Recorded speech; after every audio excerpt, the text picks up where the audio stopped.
Vou trazer o que eu sinto desse caso do Guto de maneira muito, muito sincera. Eu fiquei muito triste com o que aconteceu. Eu fiquei muito triste. Primeiro sabe, aquela coisa do ser o último a saber. Né? A gente soube, quando teve o vazamento lá do Brasil de Fato, a gente soube da extensão do problema.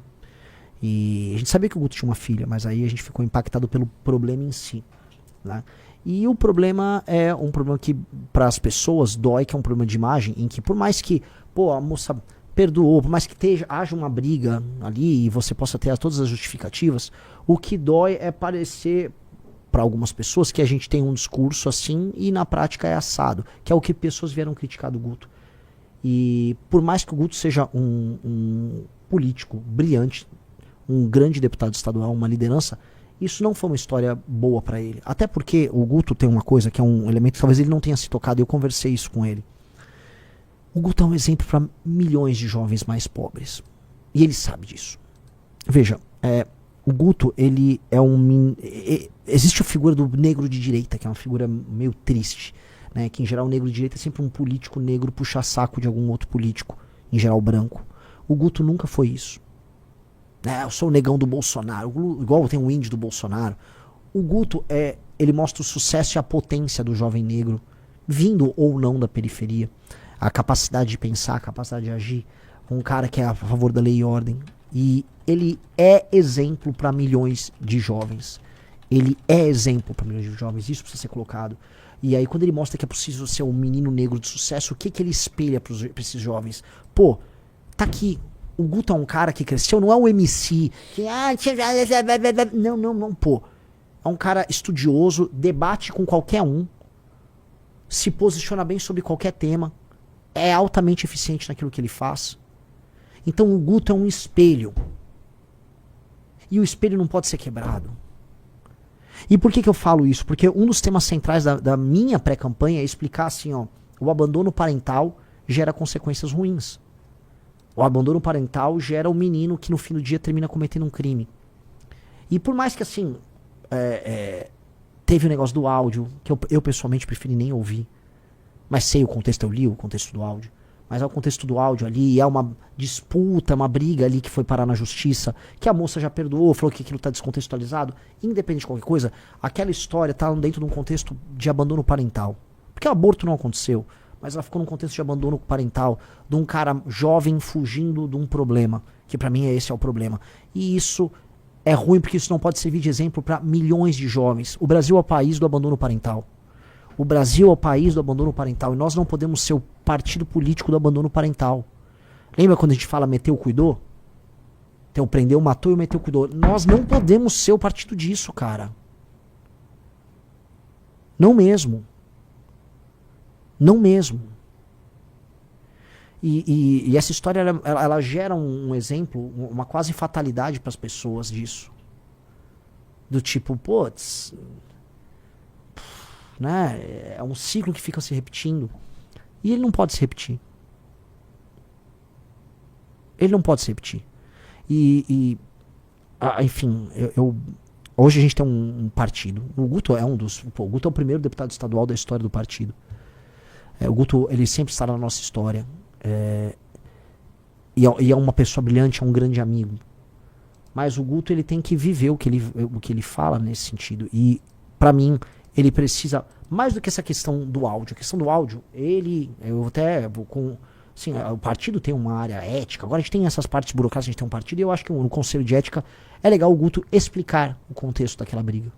Até porque o tema do combate ao aborto é um tema que ele é cláusula pétrea dentro do partido, a gente não vai discutir, não é nem tema de discussão. Muita gente fala, não, mas é espectro, é a favor do aborto, fulano de... Pode falar o que quiser, a posição do partido não é essa, a posição do partido é favorável à manutenção da legislação atual e ponto. Isso é ponto pacífico na instituição. A questão toda não é essa. A questão toda é assim, ele vai lá e se explica, o abandono ao longo do processo de um cara que fugiu do problema e que a gente precisa na prática, dar exemplo nisso, porque isso, tanto quanto a questão do aborto, e em termos de políticas públicas talvez até mais, isso tem consequências. E eu acho que o Guto tem que se comprometer com a consequência e com a solução. Eu acho que o Guto tem que dar um exemplo de como não cometer o abandono parental, o abandono da figura masculina com seu filho ou sua filha. Porque isso claramente tem consequências. Eu passei os últimos meses gravando sobre isso, dando entrevistas sobre isso, trazendo estatísticas sobre isso. A gente não pode incorrer nisso. E acho que a redenção do Guto tem que passar necessariamente por uma mudança nisso, porque ele é um exemplo, ele é um espelho para milhões de jovens. E a gente tem que ser isso, cara. A gente tem que ser o exemplo que a gente tá querendo viver na sociedade. A gente tem que ser isso. Então não adianta a gente... Eu sei que a militância, pô, vamos defender o Guto. Eu acho, pô, sensacional a defesa, o espírito de corpo é guerra. Agora, dito isso, a gente tem que falar que temos um problema aqui. E esse problema precisa ser encarado. O problema é o seguinte, cara. Tem um elemento que envolve, pra mim, um tema que é central, que é a questão do abandono parental, que precisa ser endereçado agora pelo Guto. Qual é o nome da ex-namorada dele?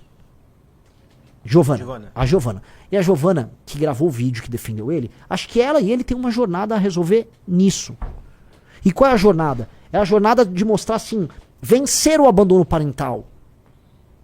E aí eu acho que essa é a jornada de redenção dele.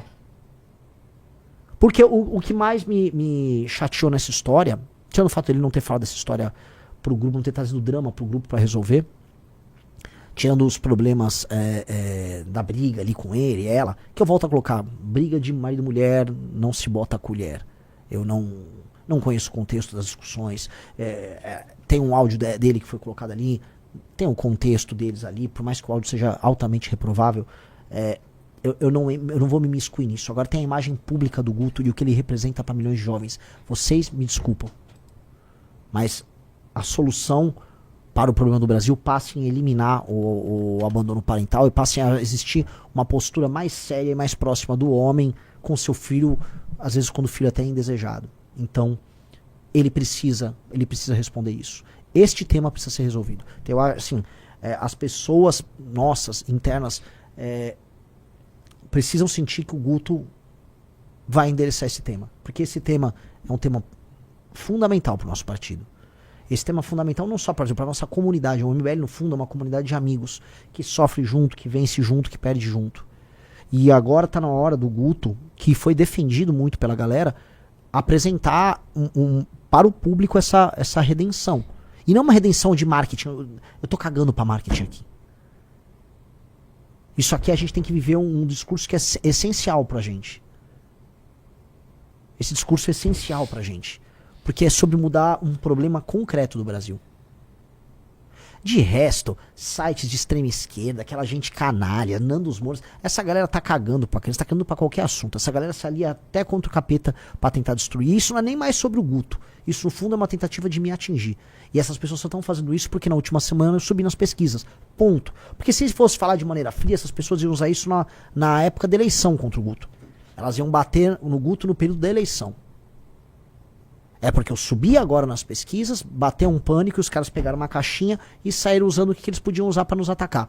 E eles, tirando essa história que é uma história desabonadora, eles só tinham isso. Agora, o que eu quero do Guto? Tô falando isso, eu já falei com ele em particular, tô falando isso agora como uma das lideranças do Partido Missão. Cara, nós temos que viver aquilo que nós falamos. E isso passa nessa questão do abandono parental, que é o que gera a menina que não tem amor próprio e que acaba se relacionando mal ao longo da vida e que gera um menino que vai parar na mão do crime. Boa parte dos problemas sociais que nós temos, ele não pode continuar esse ciclo, ele tem que interromper esse ciclo, ele tem que ser, olha, eu sou um elemento que interrompe o ciclo, porque aí ele se torna o exemplo, e às vezes isso pode ser a parte bonita dessa história, ele se torna um exemplo para milhões de homens jovens, negros ou pardos ou brancos, mas especialmente homens jovens mais pobres, que praticam esse abandono. E é isso, cara. Isso aqui é sobre um ataque político e sobre uma postura inadequada de uma liderança política que é inspiradora. E que é inspiradora. O Guto, e eu volto a falar, a questão do Guto é, quando o áudio do Arthur rolou, o áudio do Arthur o que eu acho, cara? Eu nunca falei. Tô fazendo meio que um desabafo aqui, né? Faça. Pode fazer. Quando o áudio do Arthur rolou, o Arthur era um cara que ele era para muitas pessoas um exemplo de uma pessoa perfeita. O Arthur era um role model para muita gente. Ele era um cara que ele era forte, amigo, leal, esperto, inteligente, era o deputado mais econômico, sonhava tudo de errado. Aí, quando saiu o áudio, Os inimigos se refastelaram porque tava num contexto de guerra, tava no meio do carnaval, então as pessoas estavam meio desocupadas e podiam ficar rodando. O áudio em si, ele era bizarro, ele era engraçado, ele soava até perverso na piada, né? Mas para algumas pessoas, por um período de tempo, a imagem que elas tinham do Arthur, desse super cara, ela quebrou, porque havia uma outra pessoa por trás do Arthur. Mas isso foi em grande medida bom para o próprio Arthur, porque eu acho que hoje o Arthur é um ser humano melhor do que ele era. Porque ficou claro que o Arthur é um ser humano normal e que a gente não tem que ficar construindo imagens públicas. A gente talvez tenha que ser o mais exposto e a gente tem que ficar pelado para as pessoas do ponto de vista da exposição, porque é a única maneira de você se blindar é sendo terrivelmente verdadeiro, inclusive com seus defeitos. E aí ele melhorou, porque ele assumiu os defeitos dele e ele melhorou nesse sentido, ele se tornou mais sincero. E ok, o caso do Guto é um caso em que a admiração que existe pra ele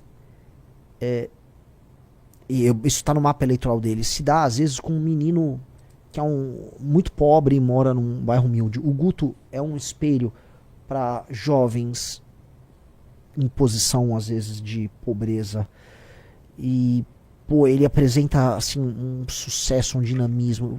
O Guto é muito importante pro Brasil. O Guto é muito importante pro Brasil.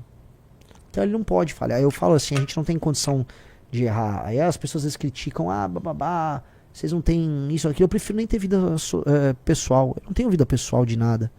Porque a nossa vida pessoal se torna até um problema.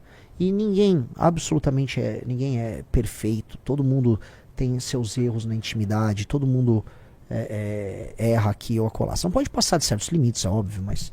Né? Mas às vezes você acaba tendo que abdicar disso para o teu legado, para a construção de algo muito maior. E eu acho que esse é um recado que fica para todos nós, para todos nós. E o Guto, ele tem não é nenhum preço a pagar, ele tem uma jornada a fazer. Porque eu vou falar para vocês, cara, se o Guto não souber fazer essa jornada, eu não vou querer trabalhar mais com o Guto. Se o Guto não souber fazer essa jornada de ser esse exemplo, eu não vou ficar confortável. Ninguém vai ficar confortável.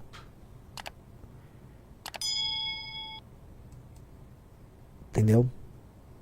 E é isso, cara. Então que ele faça essa jornada, cara. Que ele faça essa jornada. Tá? É uma jornada importante, é uma jornada de aprendizado. Que a moça, a Giovana, que teve todo esse drama com ele, que tá ao lado dele nesse pior momento, e que tá ouvindo muita besteira. Eu vi gente chamando, falando que ela foi comprada. Quem essas pessoas pensam que elas são? Quem essas pessoas pensam que elas são? Você viu o vídeo dela, que foi postado no Guto? Não. Então, ela fala, ela explica ali as razões dela, os advogados, as pressões, a cabeça que fica de uma moça que tá numa gravidez, sem poder falar com amigos, sem suporte, numa relação pesada com o pai da criança. Muito ruim. E aí, ao mesmo tempo, ela entende os erros que ela cometeu no processo, e ao mesmo tempo ela explica como ela refez a relação e como ela está presente agora pensando na família dela. Eu nem sei quantos anos ela tem um pouco mais de 20 anos, mas ela já se tornou uma mulher muito adulta, entendeu? Ela não é uma menina, ela não é uma novinha, ela é uma mulher que está pensando assim, se isso vai deixar um trauma na filha dela, sabe? Isso tem um valor, isso tem um valor bem grande, tá? E eu acho que o Guto tinha que conversar mais com ela e eles tinham que juntos fazer esse caminho. A gente tem que transformar isso aqui num caminho que não é uma redenção sobre o Guto. Se o Guto é o espelho de uma geração de meninos, de homens, vamos colocar aqui, que vieram de baixo e que podem ascender e chegar ao sucesso através da sua própria inteligência e sua capacidade, que é o caso do Guto, que o Guto também seja exemplo em outros termos. Eu acho que ele tem toda a condição de fazer essa redenção e isso será ouvido e será entendido, porque ele é um comunicador incrível. O porquê e assim, ele é o meu amigo Guto, cara. Ele é incrível. Ele é incrível. Ele é incrível. Inteligentíssimo. Mas todo mundo tem suas falhas. Todo mundo tem suas fraquezas. Bom, essa é a minha opinião.